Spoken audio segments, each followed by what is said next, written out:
BNP chairperson Begum Khaleda জিয়াকে বহনকারী air অ্যাম্বুলেন্সটি একটি ভাসমান হাসপাতালের মতো।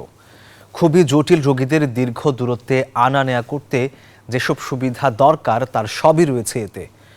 দর্শক, এই উড়োযানে আর কি কি রয়েছে সে বিষয়ে এক ঝলক দেখে নেওয়া যাক।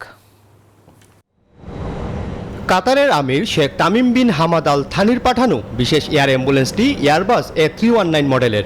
জটিল রোগীদের দীর্ঘ দূরত্বে স্থানান্তরের জন্য উড়োযানটি অত্যাধুনিক সব চিকিৎসা সরঞ্জামে সজ্জিত।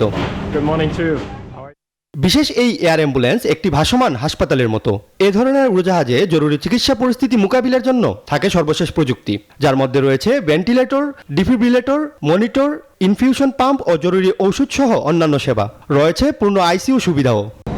রোগীর আরামের জন্য উড়োযানটির ডিজাইন করা হয়েছে বিশেষভাবে। অন্যদের জন্যও থাকে আলাদা আলাদা জায়গা।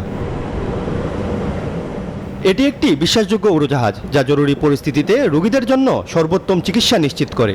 দ্রুত গতি, আরামদায়ক পরিবেশ এবং সর্বশেষ প্রযুক্তির চিকিৎসা সরঞ্জাম এটিকে অন্য সব উড়োযান থেকে আলাদা করে। আহাদ চৌধুরী, নিউজ 24, ঢাকা।